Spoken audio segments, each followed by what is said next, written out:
Okay, I'm going to finish up now. I'm going to finish with my binding. I'm going to start in one of my corners. I've pressed this so that it's away from the backing. And you can see I've got the beginnings of my miter right here.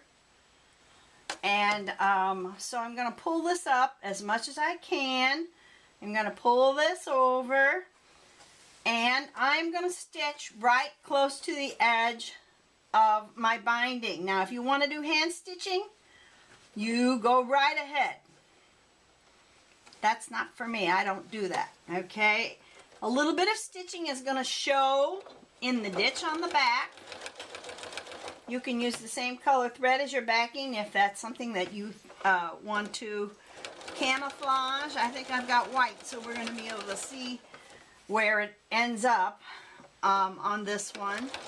Try to keep it as straight as possible.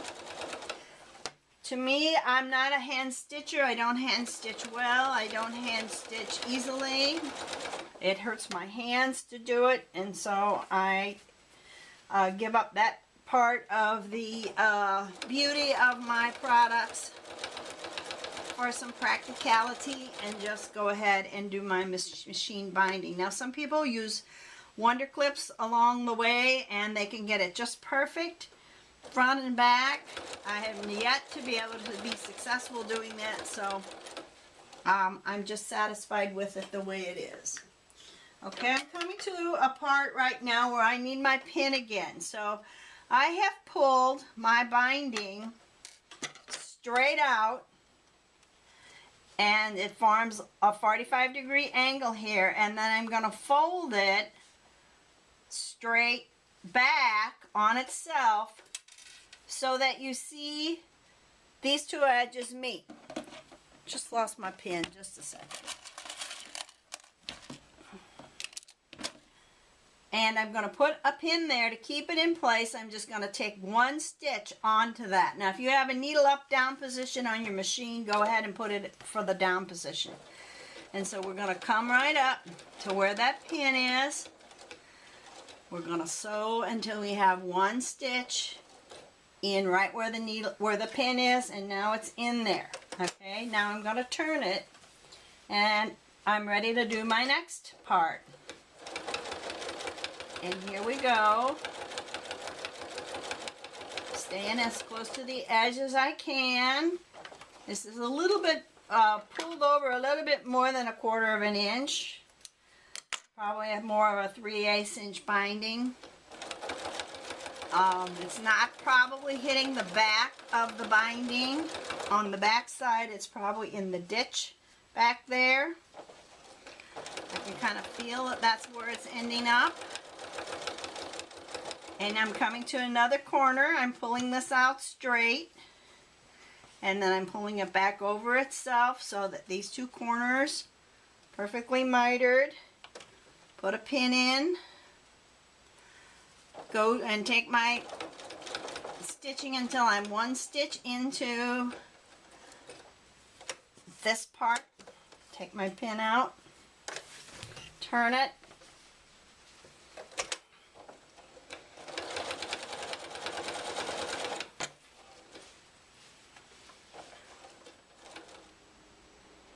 Since I'm filming this on Valentine's Day, I'm going to use this particular pattern to show you how to make the Jelly Roll Race placemat. It goes so cute with my little heart bowls that I have and mugs that I just happen to have. This is one of those strips, packs of Jelly Roll strips. I found it for a very reasonable cost. I think $18 for 50 strips. It turned out to be very cute. I wasn't sure I was going to like the pattern, but I thought, well, it's a good thing that I can use to practice with.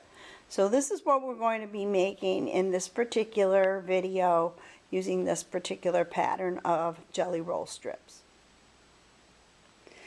This is the project that I'm going to work with to show you how to make the Jelly Roll Race quilt.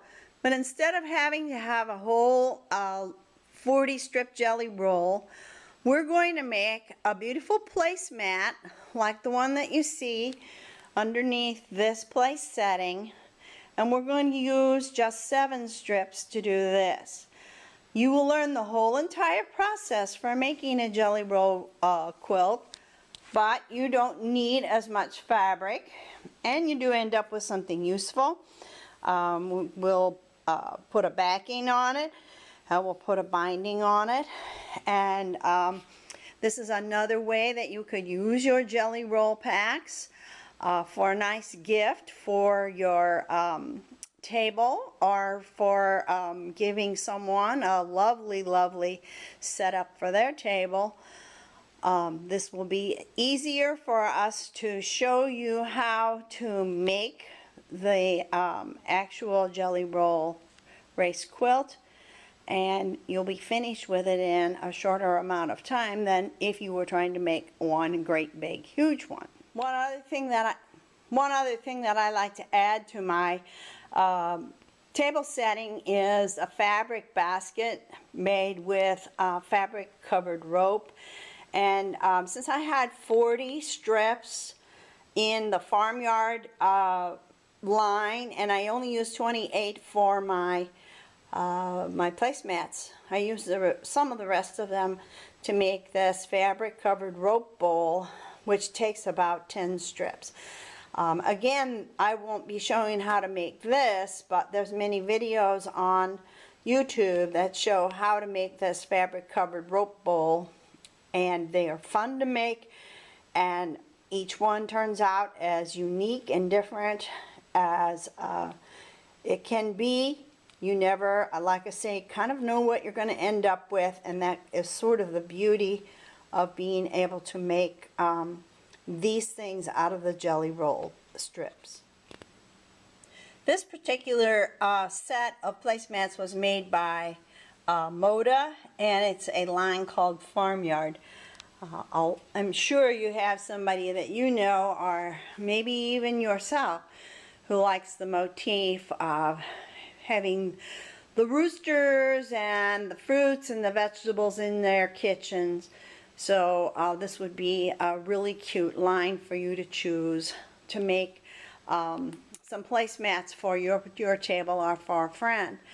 As I said before, we're going to learn how to put together the middle part, which is the actual method that you would be using if you were going to make a full-size jelly roll lap quilt or bed-size quilt.